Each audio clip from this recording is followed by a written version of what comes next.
एक बार फिर हाजिर हैं आपके समक्ष क्लास 12 का हिंदी का मॉडल पेपर लेकर। आप लोग अगर इसको तैयार करेंगे तो ज़रूर आपको सहायता मिलेगी, ज़रूर आपको जो है हिंदी के पेपर देने में कोई दिक्कत नहीं होगी। एक महामैराथन के साथ आपके समक्ष हम हाजिर हुए हैं। आप लोग इसको देखिए, समझिए, और साथ ही साथ इसके दूसरे पार्ट में इसी में लगा हुआ है गेस्ट पेपर, उसको भी आप देखिए और अच्छे से पेपर दीजिए। पेपर आपका अच्छा जाएगा और इसको तैयार कर लीजिए।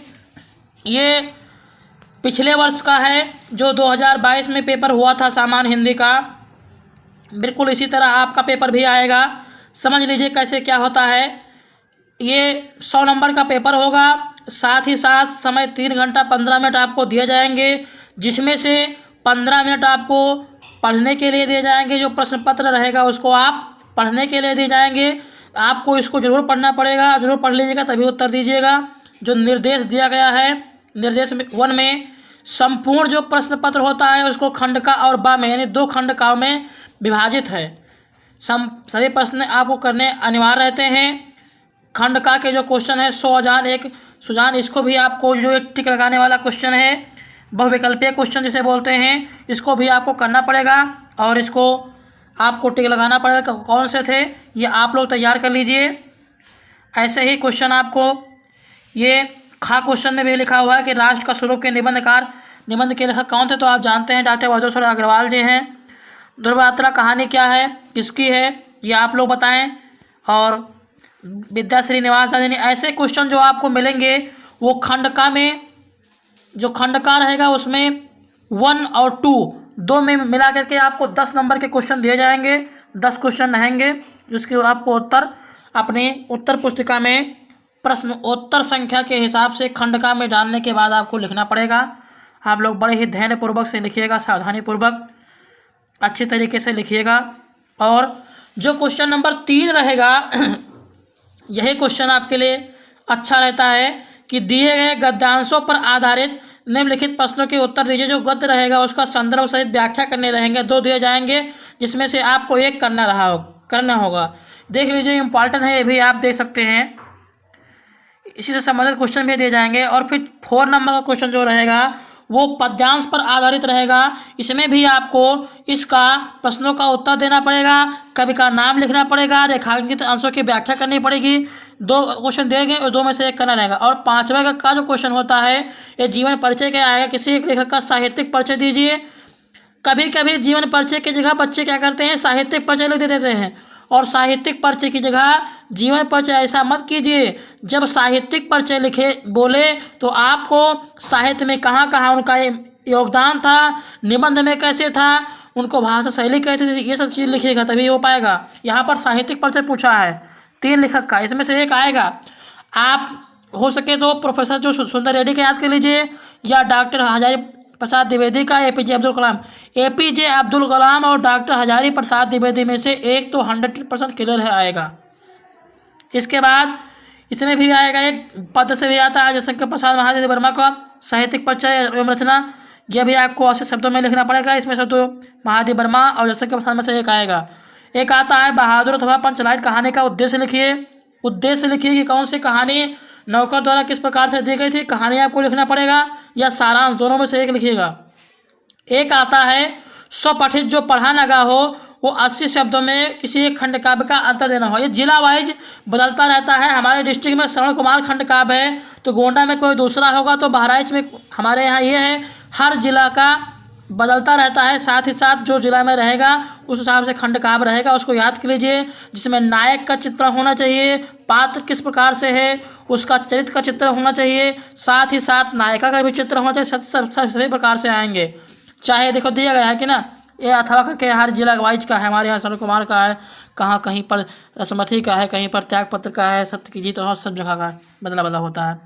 इसके बाद जो क्वेश्चन 8 नंबर क्वेश्चन रहेगा वो संस्कृत खंड से रहेगा। खंडखा में आइए देखते हैं। जो दिए गए संस्कृत गद्यांशों में से किसी एक संदर्भ का सहित हिंदी में अनुवाद करना रहता है, उसको अनुवाद करना पड़ेगा। कैसे आप अनुवाद करेंगे उसको भी आपको यहाँ पर देखना होगा। इसके बाद खंडका में जो क्वेश्चन दिया गया है ये दिए गए श्लोकों में से एक संदर्भ का हिंदी में अनुवाद करना है। 2 दिए गए हैं, इसमें से एक अनुवाद करके उसकी व्याख्या सहित जो है वो अनुवाद कीजिए संदर्भ सहित। ठीक है, एक क्वेश्चन होता है। जब आप 9 नंबर क्वेश्चन पर पहुँचेंगे तो आपको आएगा मुहावरे और लोकोक्तियाँ। इसमें कैसे करना रहेगा किसी एक की। और जब 10 नंबर क्वेश्चन पर पहुँचेंगे तो संधि विच्छेद करने के लिए आएगा। आप कर सकते हैं, थोड़ा सा भी ध्यान देंगे तो तैयार कर लेंगे तो हो जाएगा। और जब 10वें का खा खंड में पहुँचेंगे तो इसमें भी संदर्भ, विभक्तियाँ, वचन, ये सब आएंगे, सब आप कर लेंगे, कोई दिक्कत नहीं है। ऐसे थोड़ा सा पढ़ लीजिए, क्लियर हो जाएगा। इसके बाद 11 का जब के में का वाले क्वेश्चन में पहुँचेंगे तो शब्द का युग्म करने के लिए आएगा कि कौन सा शब्द कहाँ पर है। इसके बाद खा खंड में भी जो रहेगा किसी एक शब्द पहले, जैसे पत्र है, पत्र के 2 अर्थ क्या होते हैं ये लिखना पड़ेगा। तीर का क्या होता है, कमान होता है, ये लिखना पड़ेगा। वाक्यांश के लिए एक सही शब्द लिखना पड़ेगा। गा खंड में, गा खंड में किसी दो वाक्यों को शुद्ध करना पड़ेगा। 12वां खंड जो होता है, 12वां का बहुत इंपॉर्टेंट होता है। श्रृंगार अथवा वीर रस का अस्थायी भाव बताते हुए उसकी परिभाषा अथवा उदाहरण दीजिए। तो वीर रस का स्थायी भाव उत्साह होता है, जहाँ पर उत्साह नामक स्थायी भाव विभाव और अनुभाव व संचारी भाव में संयोग से जिस भी रस की उत्पत्ति होती है वो वीर रस होता है। जैसे आप समझ सकते हैं, वीर तुम बढ़े चलो, धीर तुम बढ़े चलो, सामने पहाड़ है, सिंह की दहाड़ है। या श्रृंगार रस में क्या होता है, जो है ये श्रृंगार रस में 2 होता है, संयोग श्रृंगार होता है, वियोग श्रृंगार होता है। जहाँ पर मिलने का वर्णन होता है वहाँ पर संयोग श्रृंगार होता है, जहाँ पर विरह का वर्णन होता है वहाँ पर वियोग श्रृंगार होता है। यमक और रूपक में अलंकार याद कर लीजिएगा आप, ये भी इंपॉर्टेंट है। आता है 2 तो आएंगे जरूर, 2 में से एक, चाहे रूपक याद कर लीजिए चाहे यमक। और दोहा छंद में चाहे दोहा छंद याद कीजिए चाहे सोरठा आएगा। 110% के साथ ये आते हैं। और इसके बाद 13वां क्वेश्चन जो आपको मिलेगा ये पत्र लेखन का मिलेगा। आपको पत्र जरूर लिखना पड़ेगा, चाहे छुट्टी के लिए पत्र हो, चाहे अपने गांव समाज में सफाई के लिए पत्र हो, चाहे आपके जो है प्रदूषण के उत्पन्न की स्थिति को देखते हुए नगर पालिका को देना हो, या एसडीएम को पत्र लिखना हो, या प्रधानाचार्य को लिखना हो, या बैंक प्रबंधन पर उच्च ऋण के लिए लिखना हो, ये पत्र आते हैं और जो है आपको लिखना पड़ेगा। निम्नलिखित में से किसी एक पर निबंध भी आता है, चाहे जीवन पर परिश्रम का मात हो, वन प्रदूषण पर आ जाता है, मेरे प्रिय मित्र पर आता है, मेरे प्रिय कवि पर आता है।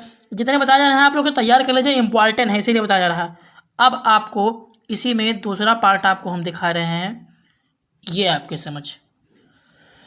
UP board exam 2023 guest paper है ये, जो है जो आपकी 16 को पेपर होने वाला है, उसमें से कुछ इंपॉर्टेंट है जो आएंगे। 10% है। प्रारंभ में 15 मिनट आपको पढ़ने के लिए दे जाते हैं, समझ लीजिए। खंडका के ये जो आपको जो वो गद्य वाले क्वेश्चन थे उसको आपको भेज दिया गया है। और जो प्रश्न नंबर आपका ये दिया गया है इसमें जो रस वाला आता है, श्रृंगार रस, वीर रस, करुण रस, हास रस, ये तैयार करने का मतलब है आप वीर रस तैयार कर लीजिए, करुण रस तैयार कर लीजिए, 100% यही रस आएंगे। ठीक है। और खा खंड में अलंकार की बात करें तो यमक याद कर लीजिए, उत्प्रेक्षा और उपमा याद कर लीजिए, 110% आएंगे, यही है। छंद की बात करें दोहा या सोरठा छंद याद कर लीजिए, एक नए का आपको इसमें आएंगे। जीवन परिचय की बात की जाए तो 5वें के का में तो डॉक्टर APJ अब्दुल कलाम या हजारी प्रसाद में से 2 का याद करिए तो अच्छा है, चाहिए एक याद कर लीजिए, आएंगे जरूर। खा खंड में महादेव वर्मा, शंकर प्रसाद, रामनाथ चंद्रकर में से किसी 2 का जीवन परिचय याद कर लीजिए, जरूर आएगा। बहादुर एवं पचलान की कहानी और देश दोनों आएंगे। जिन जिन जिलों में जिस प्रकार से खंड काव्य है उनको तैयार कर लीजिए। नायक का चित्रण, सभी सर्गों को याद कर लीजिए, कितने सर्ग में विभाजित है। पात्र का चित्रण, नायक नायिका का चित्रण सभी तैयार कर लीजिए, वेरी वेरी मोस्ट इम्पॉर्टेंट है। अब आप सारा कुछ पा गए हैं, तैयार कर लीजिए और कल अच्छे से पेपर दीजिए, धुआंधार पेपर दीजिए और आसानी से अच्छा अंक प्राप्त कीजिए। Thank you. अगर वीडियो अच्छा लगा हो तो लाइक कीजिए, सब्सक्राइब कीजिए, बेल आइकन जरूर दबाइए। मिलते हैं अगले पेपर के साथ। Thank you.